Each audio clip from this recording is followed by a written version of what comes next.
आज कौम मुस्लिम को इत्तेहाद की बहुत ज्यादा जरूरत है, एकता की ताकत को समझने की जरूरत है, पावर ऑफ यूनिटी को समझने की जरूरत है। आज मुसलमान का 30 घर है, 10 घर अलग बटा हुआ है, 10 घर अलग बटा हुआ है, 10 घर अलग बटा हुआ है। मुझे यहाँ के बारे में पता नहीं है, लेकिन जहाँ भी मैं तकरीर करने जाता हूँ यही समझ में आता है कि फलाने 10 आदमी आज यहाँ नहीं आएंगे। क्यों नहीं आएंगे भाई? क्योंकि दोनों में तफरका है, दोनों के दरमियान लड़ाई चल रही है। लेकिन सुनो इमाम हुसैन ने हमें क्या पैगाम दिया है। ऐ हुसैनी बनने वालों, ऐ हुसैन का नारा लगाने वाले, तुम्हें पता नहीं हुसैन ने क्या पैगाम दिया है। हम सिर्फ या हुसैन करते हैं, हम सिर्फ या हुसैन का नारा लगाते हैं, लेकिन हकीकत में जो हमें पैगाम हुसैन में हासिल करना चाहिए वो हम हासिल नहीं कर पाते हैं।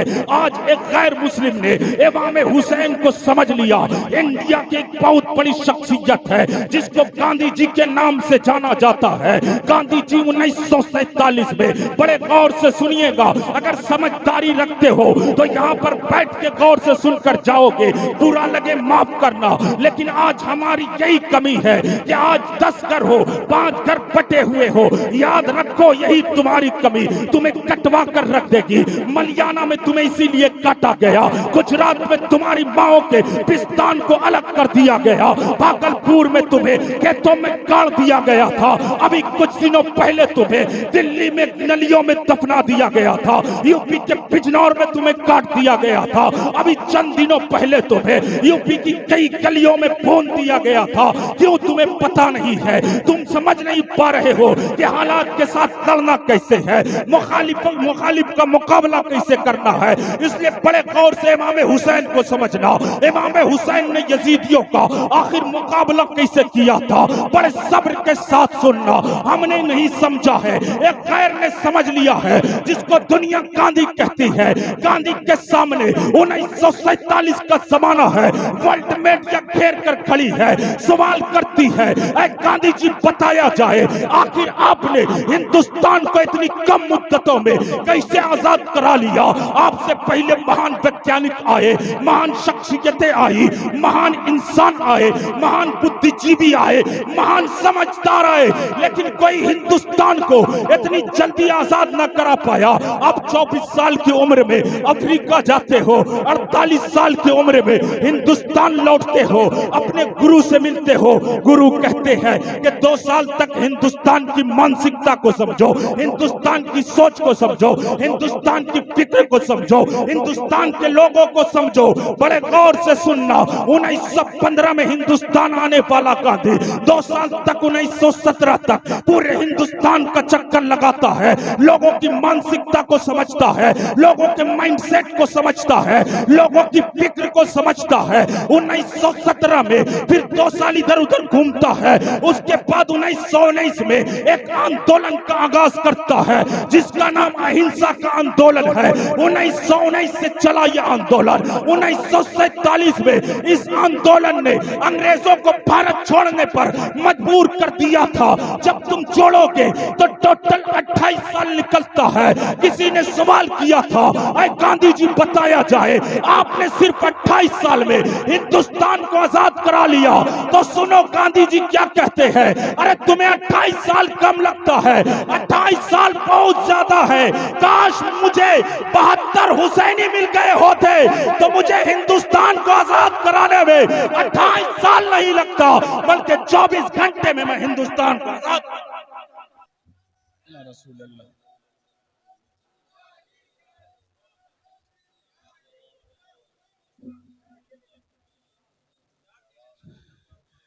24 घंटे में हिंदुस्तान को आजाद करा लेता। मीडिया सवाल करती है गांधी जी कहने से काम नहीं चलेगा, कौन सी बात आपको हुसैन की पसंद आ गई? इसका जवाब पड़ेगा, आपको इसके बारे में बताना पड़ेगा।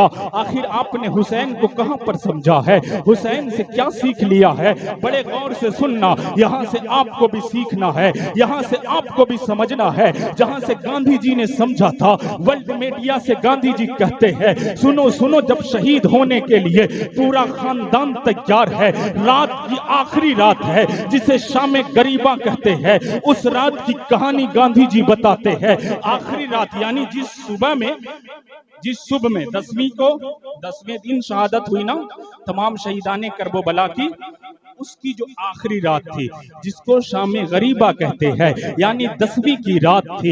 इमाम हुसैन, गांधी जी कह रहे हैं मैंने किस चीज के जरिए ये समझा कि 72 हुसैनी होते तो मैं 24 घंटे में हिंदुस्तान को आजाद करा लेता। लोग सवाल करते बताओ तो सही। गांधी जी कहते सुनो सुनो, मैंने हुसैन को देखा है, मैंने हुसैन की पूरी जिंदगी को तो नहीं पढ़ा, आखिरी रात को मैंने पढ़ा है। मैं क्या देखता हूँ, हुसैन आजम हुक्म फरमाते हैं ऐ गाजी अब्बास इधर आओ। हाँ भाई जान मैं हाजिर हो। हुसैन फरमाते हैं ऐ अब्बास चिराग को बुझा दो, चिराग को बुझा दो। चिराग बुझा दी गई है। अब इमाम हुसैन ने खुतबा देते हैं ऐ मेरे मानने वालों, तमाम लोग वहां पे मौजूद है। एकता की ताकत क्या होती है, एकजुट होकर रहने का क्या जो है उसका फायदा होता है, पावर ऑफ यूनिटी क्या है वो आप इससे समझेंगे और कोशिश करना है कि हम भी एकता की ताकत को समझे। सुनो, गांधी जी ने कहा था कि इमाम हुसैन ने कहा अब्बास से कहा अब्बास चिराग बुझा दो। गाजी अब्बास ने चिराग बुझा दिया। चारों तरफ अंधेरा छाया है, चारों तरफ सन्नाटा छाया है। अब अब्बास से कहते हैं, कुछ देर गुजर जाती है, इमाम हुसैन खुतबा फरमाते हैं ऐ मेरे मानने वालों, जिसको जाना है चला जाए, जिसको नहीं रहना यहां से चला जाए। कोई भी मुआवजा नहीं होगा, कोई भी पूछताछ नहीं होगी, किसी से कुछ नहीं पूछा जाएगा, बल्कि चले जाओ। कल होकर ये मत कहना कि हुसैन के साथ आए थे तो मुझे शहीद करवा दिया था हुसैन ने, मुझे फंसा दिया था हुसैन ने, इसलिए हुसैन इजाजत देता है जिसको जाना है चला जाए, जिसको रहना है रह जाए। अब गांधी जी कहते हैं मैंने हुसैन को पढ़ा है, मेरा दिल धड़क रहा था कि हो सकता है कि हुसैनी खेमा से सारे लोग भाग जाएंगे, क्योंकि सबको पता है कि कल सबको शहीद होना है, कल सबको काट दिया जाएगा। एक तरफ 22,000 का लश्कर जर्रार है, दूसरी तरफ सिर्फ 72 है, लेकिन तारीख बताती है जब दोबारा हुसैन ने फरमाया था ऐ अब्बास चिराग को रोशन करो, गांधी जी कहते हैं मेरा कलेजा दहल गया था।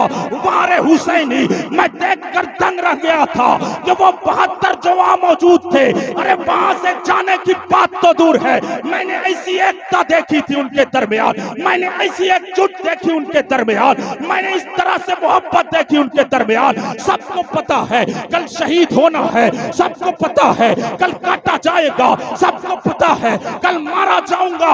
उसके बावजूद भी जब हुसैन ने कहा था जिसको जाना है चला जाए, तो वहां से जाने की बात तो दूर है, अरे वो एकता दिखाई थी उन्होंने, वो इत्तेहाद दिखाया था उन्होंने कि जाने की बात तो दूर है, अपनी जगह से कोई हिला तक नहीं, अपनी जगह से कोई हिला नहीं था। ये एकता की ताकत को देखने के बाद, ये मोहब्बत देखने के बाद गांधी जी ने कहा था कि काश वो 72 हुसैनी जैसी सोच वाले आज हमें मिल जाते तो हमें 28 साल या 32 साल हिंदुस्तान को आजाद कराने में ना लगता, बल्कि मैं 24 घंटे में हिंदुस्तान को आजाद करा देता।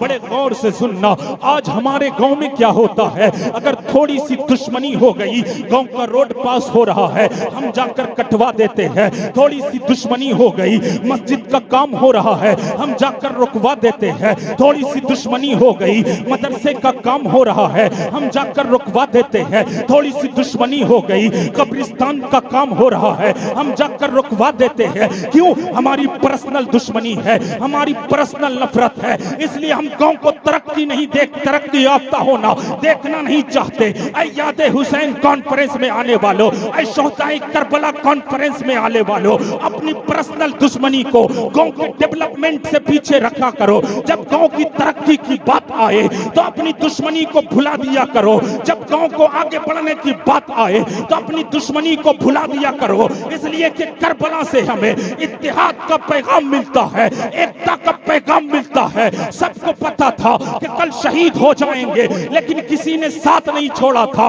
आज हम हल्की सी दुश्मनी पर, अगर बाप ने किसी बेटे को हल्की सी ज्यादा जायदाद दे दी, बेटा बाप का दुश्मन बन जाता है, भाई भाई का दुश्मन बन जाता है। दूसरी बहन को जेवर ज्यादा मिल गया, बहन बहन की दुश्मन बन जाती है। पड़ोसी थोड़ी सी बात पर पड़ोसी का दुश्मन बन जाता है, मोहल्ला मोहल्ले का दुश्मन बन जाता है। अरे ऐसी हालत रही ना तो तुम कभी कामयाब नहीं हो सकते हो, तुम कभी कामरान नहीं हो सकते हो। हुसैन की कामयाबी के पीछे एकता का एक राज था, इत्तेहाद का एक राज था। अरे छोड़ो तमाम लोगों को छोड़ो, एक 72 साल का बूढ़ा उसी करबला में मौजूद था जिसे दुनिया इब्ने मज़ाहिर कहती है। उस बूढ़े ने आज की कौम मुस्लिम पर ऐसा तमाचा मारा है कि आज हम छोटी छोटी बातों पर अपने भाई से लड़ जाते हैं, अपने मोहल्ले वाले से अलग हो जाते हैं, अपने दोस्तों से लड़ जाते हैं। उस इब्ने मज़ाहिर ने कहा था, आय आका हुसैन,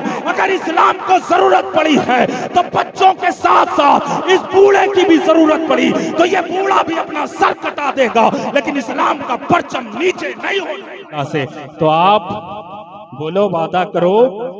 जब बर्तन होते हैं ना, एक जगह ढेर सारे बर्तन होते हैं हजरत, तो थोड़ी बहुत टनटुन होती, आवाज आती है, लेकिन इसका मतलब नहीं होता कि दूसरे बर्तन को उठाकर फेंक दो।